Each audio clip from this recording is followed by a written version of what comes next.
우리는 시작을 두려워하고 끝내기를 두려워한다. 변화를 두려워하고 정체를 두려워한다.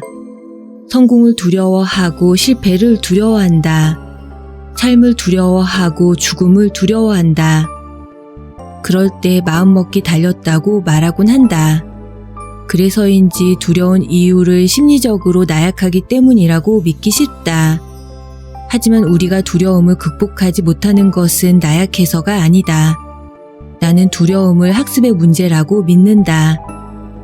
그러므로 학습을 통해 사고방식을 바꿈으로써 우리가 두려움을 인생의 일부분으로 자연스럽게 받아들이길 바란다.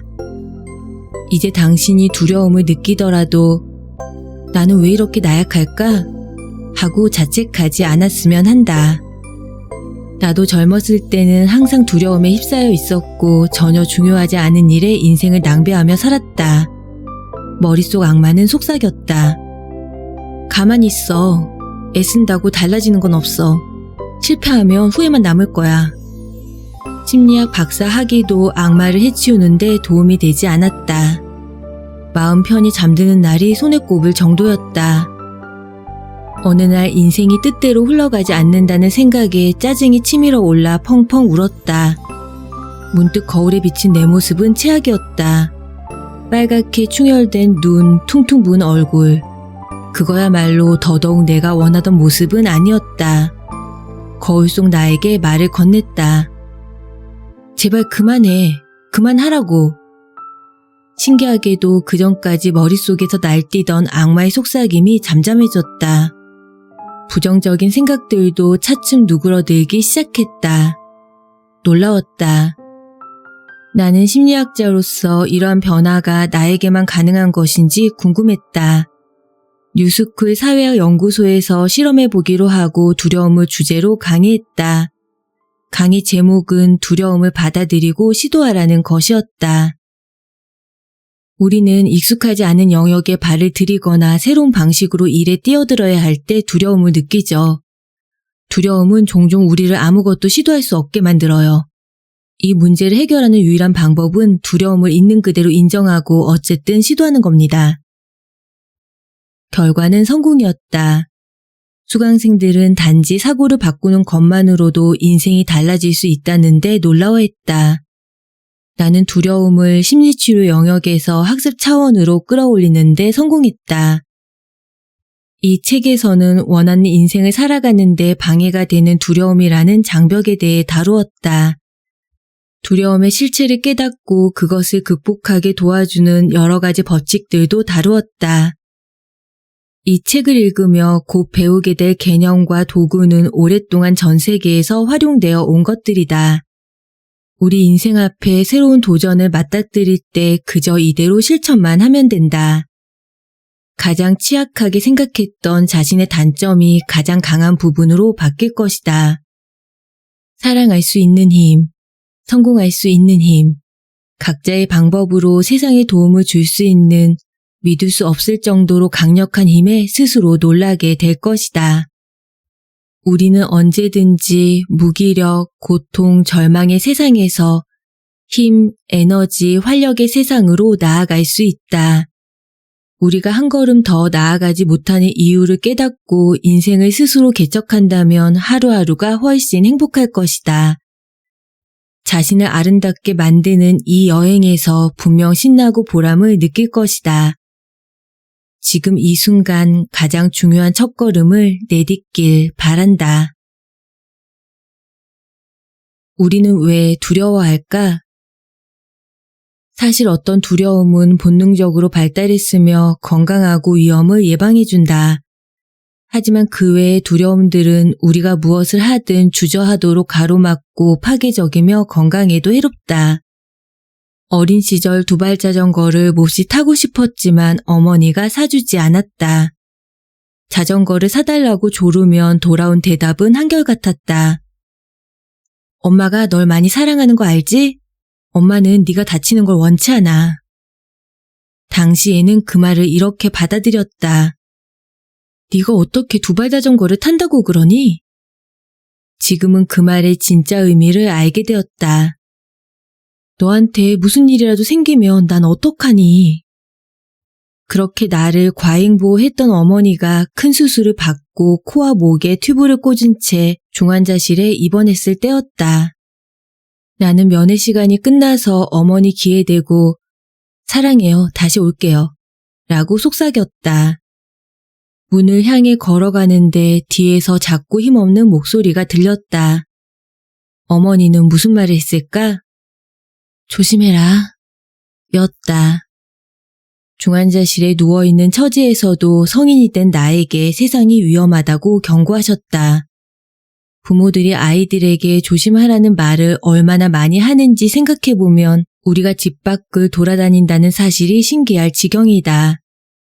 나는 살면서 엄마가 아이를 학교에 보낼 때 얘야 오늘 많은 모험을 하렴?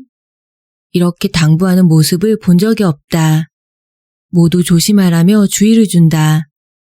조심하라는 말은 바깥 세상은 아주 위험하다는 의미이며 무슨 일이 일어나면 아이 스스로 감당할 수 없을 것이라는 의미다. 그런데 사실 아이에게 무슨 일이 생기면 감당하기 힘든 쪽은 엄마들이다. 그러니까 엄마가 아이에게 하는 당부는 곧 자신의 두려움을 표현한 것일 뿐이다. 이 밖에도 두려움을 학습시키는 또 다른 원인들이 있을 것이다. 하지만 진짜 원인을 알아내기란 종종 불가능하며 설령 원인을 알아냈다 해도 달라지는 건 없다. 나는 종종 사람들로부터 우리가 자기 자신을 믿지 못하는 이유에 대한 질문을 받곤 하는데 솔직히 그 이유를 잘 모른다. 그건 중요하지도 않다고 생각한다. 그보다는 지금의 상황을 바꾸기 위해서 행동하는 것이 중요하다. 가장 중요한 것은 이제부터라도 자신감을 길러 언제 무슨 일이 일어나든 어떤 상황이든 다 감당할 수 있다고 믿는 지점에 도착하는 것이다. 무슨 일이든 감당할 수 있다고 마음먹으면 어떻게 될까? 당연한 말이지만 아무것도 두렵지 않다. 이것을 대단한 발견이라고 생각하는 사람은 아마 없을 것이다. 아주 좋은 소식이라는 것만 믿어주었으면 한다. 이 말은 우리가 외부 상황을 통제하지 않고도 두려움을 극복할 수 있다는 의미니까. 우리가 무슨 일이든 감당할 수 있다고 믿으면 직장 상사, 친구, 애인, 남편, 부인, 아이들의 행동 때문에 전전긍긍하지 않아도 된다. 새로 시작한 일, 직장, 돈 등에 대해서도 걱정할 필요가 없다. 두려움의 근원에는 내가 나를 믿지 못하는 마음이 있다. 우리가 원하는 삶을 살지 못하게 방해하는 것은 바로 자신감 부족이다. 이것을 안다면 변화가 필요한 명확한 지점에 초점을 맞출 수 있다. 머릿속에서 의심의 목소리가 들려올지 모른다. 어디 한번 해봐. 반신불수가 되면? 암에 걸리면? 어떻게 할 건데?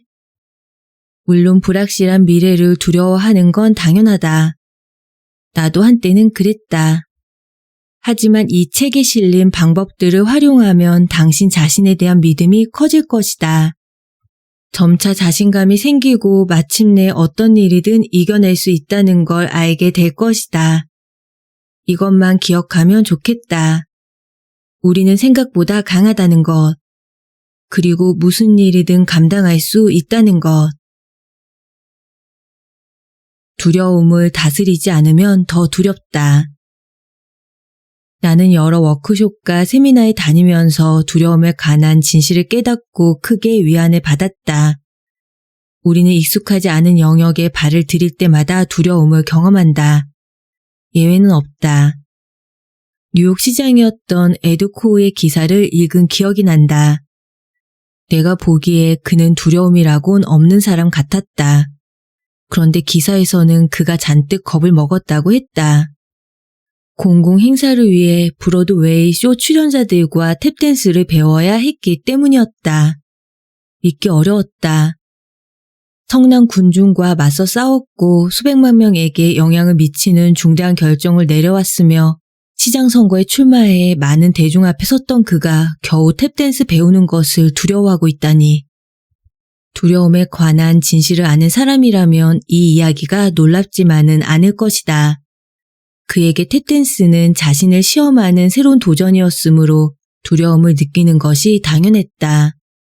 하지만 일단 연습을 시작해서 스텝을 익히면 두려움은 사라지고 자신감은 더욱 커질 것이다. 누구나 마찬가지다. 인간이기 때문에 같은 감정을 느낀다.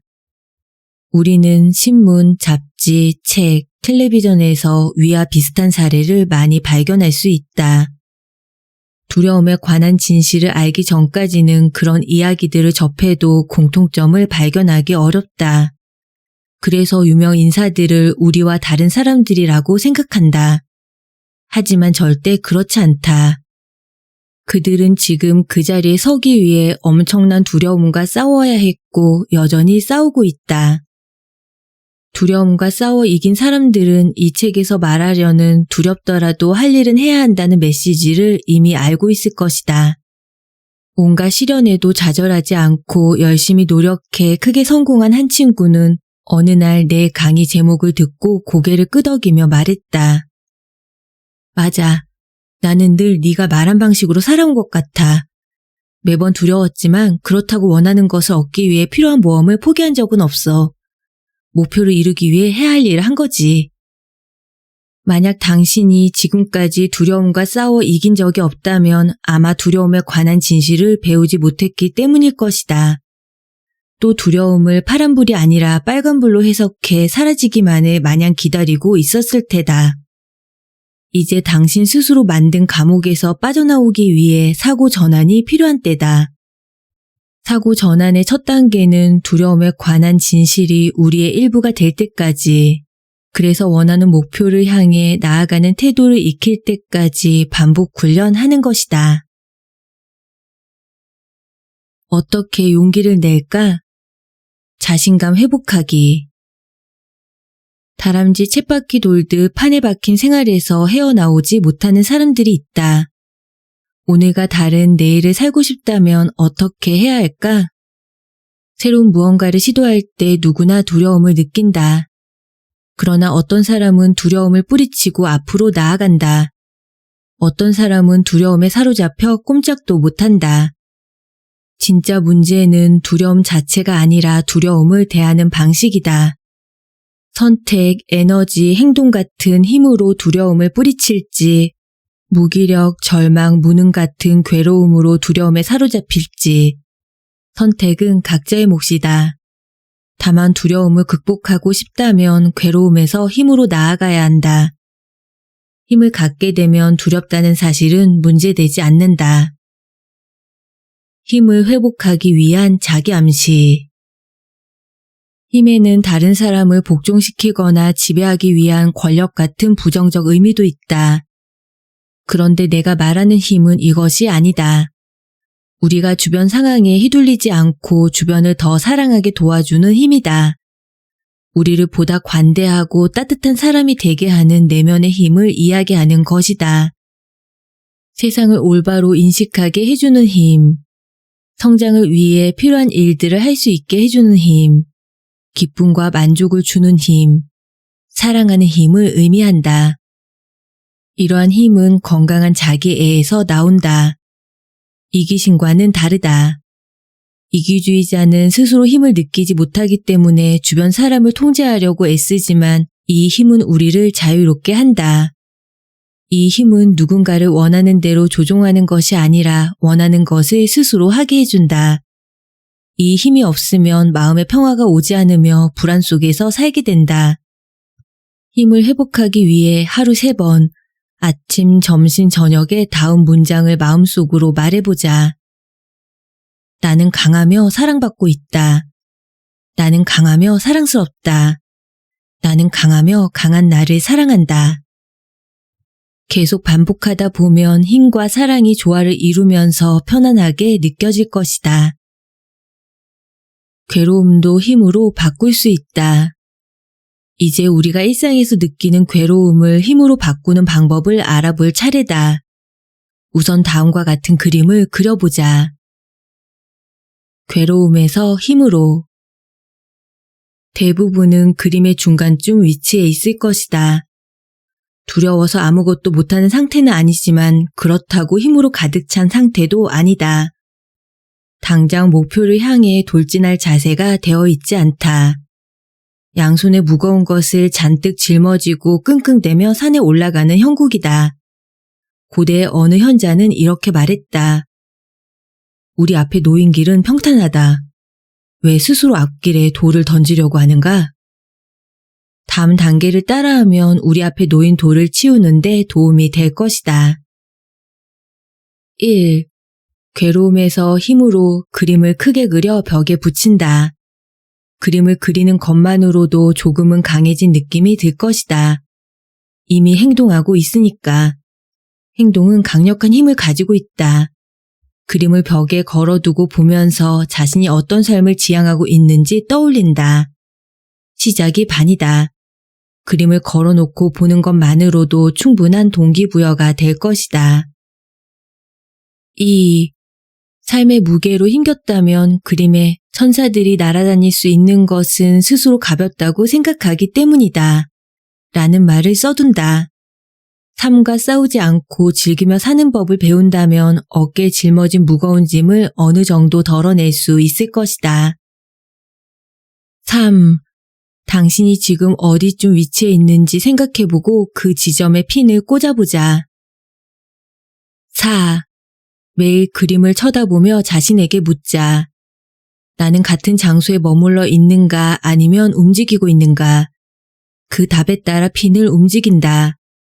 어떤 때 무기력하게 느끼는지, 어떤 때 자신감이 생기는지, 혹은 다람쥐 쳇바퀴 돌듯 판에 박힌 생활에서 헤어나오지 못하는지, 대체로 괜찮지만 몇몇 부분에서 좀 더 분발할 필요가 있다고 생각하는지 고민해보자. 당신은 아직 완전한 자제력이나 힘을 갖추지는 못했을 것이다. 하지만 부처도 깨달음을 얻기까지 시간이 필요했다. 새로운 경험은 항상 어렵게 느껴지는 법이다. 5. 어떤 행동을 하기 전에 자신에게 묻는다.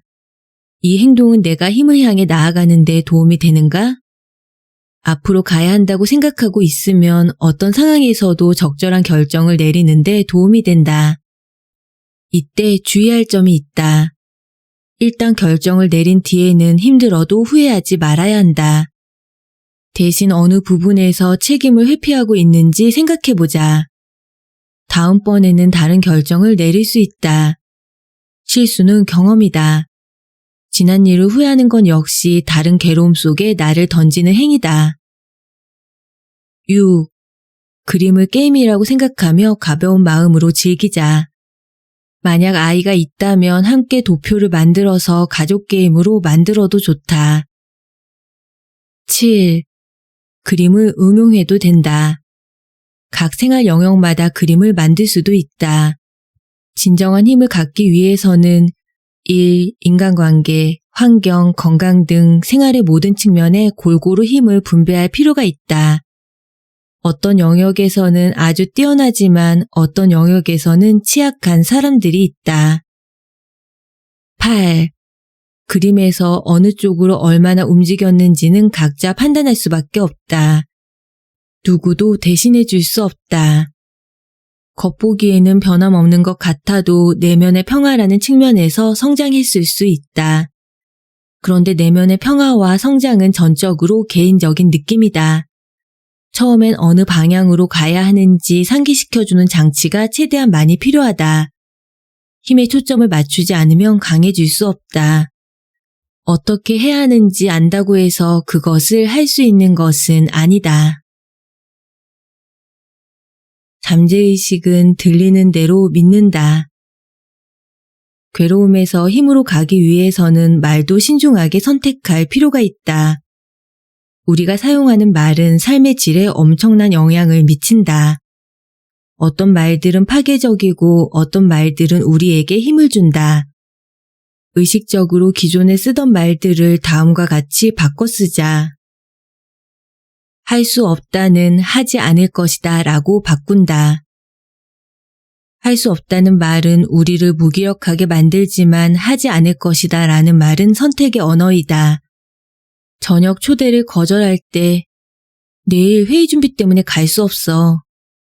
라고 말한다면 우리의 잠재의식은 할 수 없다는 말만 듣고 나는 약하다라고 저장한다. 사실 나는 갈 수 있지만 지금 당장 할 일이 있다는 것이 진실이다. 따라서 거절하는 이유를 다음과 같이 말하면 좋다.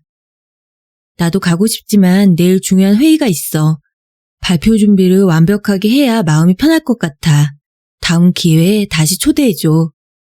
라고 말이다. 이 말은 진실하고 성실성과 힘이 느껴진다. 잠재의식은 우리의 말을 모두 듣고 있다. 선택의 언어를 사용하면 회의 때문에 어쩔 수 없이 초대에 응하지 못한 무기력한 희생자가 되지 않을 수 있다. 지금 이 순간부터 그렇게 할 수 없다는 말은 사용하지 않는다. 잠재의식은 진실 여부와 상관없이 들리는 대로 그대로 믿는다. 해야 한다는 할 수 있다로 바꾼다. 해야 한다는 말도 패자의 언어다.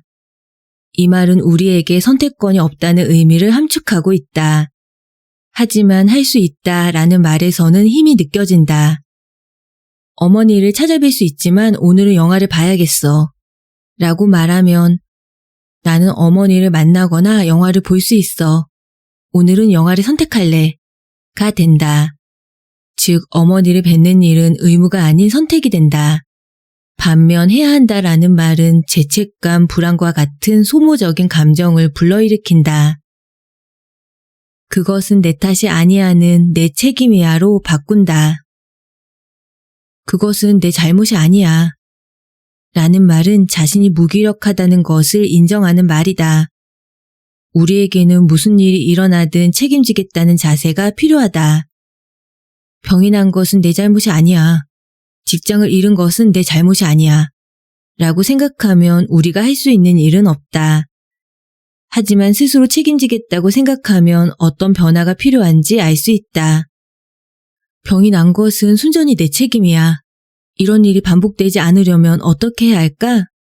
라고 질문한다면 식습관을 바꿀 수 있고 스트레스를 줄일 수도 있으며 금연을 할 수도 있고 잠을 충분히 잘 수도 있다. 실직의 경우에도 마찬가지다. 스스로 상황을 책임지겠다고 생각하면 다음번에는 좀 더 잘하기 위해 어떤 변화가 필요한지 알 수 있다.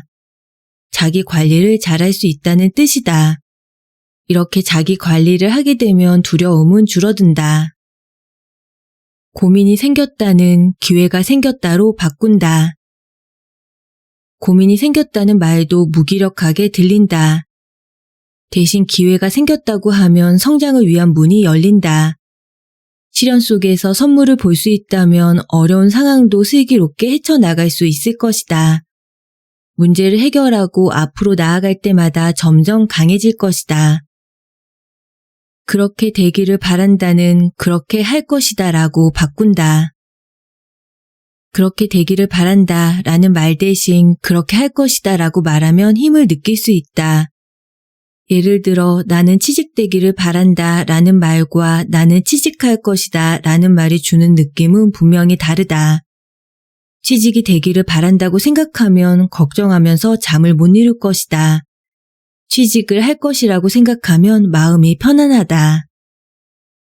그렇게 하지 말아야 했어는 다음엔 그렇게 하지 않겠어로 바꾼다. 그렇게 하지 말아야 했어 라는 말은 징징거리는 푸념처럼 들리지만 다음번엔 그렇게 하지 않겠어 라는 말에는 의지를 느낄 수 있다. 그에게 그런 말을 하지 말았어야 했어 라는 말을 그가 그 문제에 대해 예민하다는 걸 알았어. 다음번에는 좀 더 말을 조심해야지 라고 바꿔 말하면 좋다. 어떡하지는 나는 할 수 있어로 바꾼다. 우리 내면에는 전에 사용해 본 적이 없는 놀라운 힘이 존재한다. 그 힘은 난 해낼 수 있어. 걱정할 필요 없어. 라고 말할 수 있게 해준다. 직장을 잃었어. 어떡하지? 라는 말에서는 탄식과 두려움이 느껴진다. 대신 직장을 잃었지만 다른 방법이 있을 거야. 라고 말한다. 큰일 났다는 무언가를 배웠다 라고 바꾼다. 사람들은 힘든 상황이 닥치면 입버릇처럼 큰일 났다고 말한다.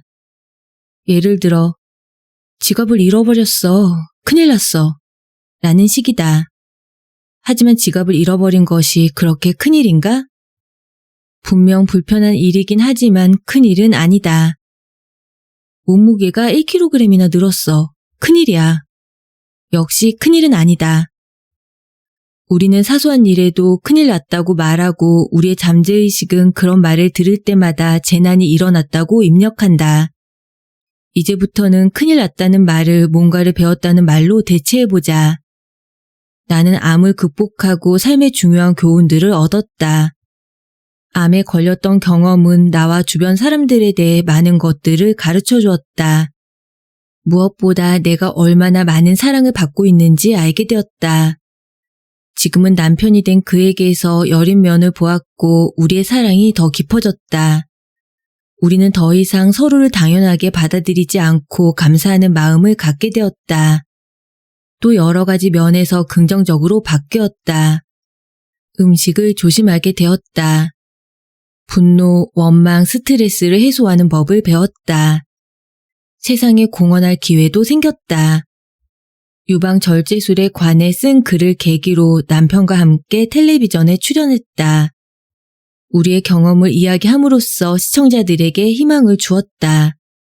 암에 걸렸다는 끔찍한 경험이 배우고 베푸는 기회가 된 것이다. 이제 큰 그림이 그려질 것이다. 큰일이야. 할 수 없어. 힘들어. 등의 부정적인 말을 사용하는 대신 힘있는 말을 쓰자. 표현의 차이는 사소해 보일지 모르지만 실제로는 절대 그렇지 않다. 힘을 표현하는 어휘를 사용하면 우리 자의식뿐 아니라 사회에서 우리의 위치도 변한다. 내면에 힘이 드러나 보이는 사람들은 약해 보이는 사람들과 다르게 대접받는다. 말을 자신 있게 할수록 주변 세상에 좀 더 영향력을 미칠 수 있다. 강해져야 존중받는다. 우리가 성장하기 위해 어떻게 해야 할지 생각이 분명해지면 주변 사람들에게 원하는 것을 솔직하게 이야기할 수 있다. 그들이 비난하는 말에 상처받지도 않을 것이다.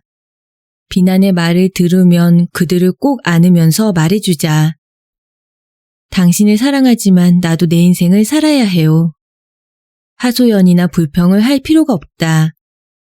그들이 우리를 힘들게 한다고 화낼 필요도 없다. 사람들의 비판에 초연해지면 그들을 더욱 사랑할 수 있다. 주변 사람들이 우리를 힘들게 할 때 그들을 제압하려고 하지 말자. 우리의 어떤 부분이 아직 부족한지 반성하는 계기로 삼는다. 우리가 그들에게 반응하는 방식을 보면 우리에게 무엇이 부족한지 알 수 있다. 그들을 통해 부적절한 태도를 버리고 책임감 있게 행동하는 법을 배울 수 있다. 만약 주변 사람들의 반응이 너무 견디기 힘들다고 느껴질 때는 어느 정도 거리를 두는 것이 좋다. 내 수강생 중 한 명인 주디의 아버지는 그녀에게 입버릇처럼 멍청하다는 말을 하곤 했다. 참다 못한 그녀가 어느 날 아버지에게 말했다. 저는 아버지를 무척 사랑해요. 하지만 아버지가 저를 존중해 주실 때까지 만나지 않겠어요. 저는 지금 용기와 사랑을 주는 사람이 필요해요. 지금은 아버지에게서 그런 것을 기대할 수 없어요. 그녀는 명절에도 안부 전화만 하고 아버지의 혹평을 감당할 수 있을 만큼 강해졌다고 느낄 때까지 찾아가지 않았다. 주디가 마침내 아버지와 다시 만났을 때 그는 더 이상 그녀를 나무라지 않았다. 아마 주디는 그동안 무기력하게 살면서 아버지를 실망시켰을 것이다. 하지만 그녀가 변화하자 아버지의 반응도 달라졌다. 존중을 받으려면 강해져야 한다. 무엇보다 스스로 자기 자신의 가장 좋은 친구가 되는 것이 중요하다. 자기 비하를 해서는 안 된다. 마음이 무엇을 원하는지 천천히 알아가면 된다. 당신을 성장하게 해줄 길을 따라가 보자. 주변 사람들이 결국 당신을 이해하고 존중해 줄 것이다. 아니면 건강하지 못한 관계를 끝내고 새로운 사람과 건강한 관계를 만들 수 있을 것이다.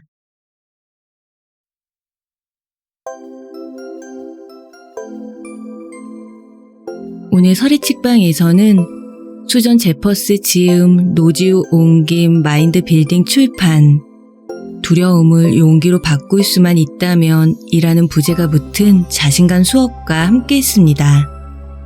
세계적인 심리학자로 손꼽히는 저자는 1987년 출간된 이래 전 세계 100개국 1,500만 독자의 사랑을 받은 베스트셀러인 이 책에서 우리가 변화를 꿈꾸면서도 매번 마음에 안 드는 모습으로 되돌아오는 이유는 바로 두려움 때문이라고 설명합니다. 살면서 누구나 두려움을 느낍니다. 실패하면 어떡하지? 만약 잘못되기라도 하면 괜히 망신당하는 거 아니야?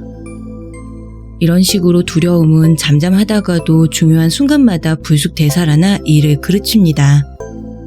그럴 때 우리가 흔히 듣는 조언이 다 마음먹게 달렸어 입니다. 과연 우리는 나약하기 때문에 두려운 걸까요? 저자는 두려움은 심리의 문제가 아니라 학습의 문제라는 진실을 밝혀냈습니다. 흔히 마음먹기에 달렸다고 말하지만 우리 노력이 부족해서 자꾸 두려운 것이 아니라는 겁니다. 우리가 진짜 두려운 이유는 어릴 적부터 학습된 두려움 때문이라는 겁니다. 어린 시절 우리가 대문 밖을 나설 때면 엄마들은 이렇게 말을 했습니다. 얘야, 조심해라. 반복되는 조심하라는 표현 속에서 우리는 은연중에 두려움을 학습하게 되었다는 것이죠. 우리가 학습으로 두려움을 내면화한 것처럼 두려움은 삶의 일부라는 새로운 관점을 다시 학습하면 누구나 두려움을 다스릴 수 있다고 저자는 강조합니다. 또한 두려움의 실체를 알고 두려움이 삶의 일부라는 사실을 받아들이기만 하면 자신감 넘치는 최고의 나와 만날 수 있다고 이야기합니다. 여러분은 두려움에 반대되는 감정이 무엇이라고 생각하나요? 용기라고 생각하시나요? 하지만 두려움에 맞설 수 있는 가장 강력한 감정은 사랑입니다. 사랑이 있을 때 용기도 생겨나고 사랑이 있을 때 두려움도 이겨낼 수 있는 거죠. 사랑은 빛과도 같기에 우리 마음이 사랑으로 채워질 때 두려움뿐만 아니라 죄책감, 불안, 원망, 걱정, 시기, 질투와 같은 모든 어두운 감정들은 한순간에 사라집니다. 그래서 이 세상 가장 위대한 감정은 바로 사랑인 거죠. 성경 말씀처럼 믿음, 소망, 사랑, 그 중에 제일은 사랑입니다. 오늘도 한 권의 책과 함께 소중한 시간 나눠주셔서 감사합니다. 성탄의 사랑과 기쁨, 축복이 가득한 하루 보내시고 지난 한 해의 추억을 돌아보며 새해 새로운 변화를 계획하고 꿈꾸는 행복한 밤 시간 보내시길 바랍니다. 세상은 뷰티풀, 인생은 원더풀, 당신이 최고입니다.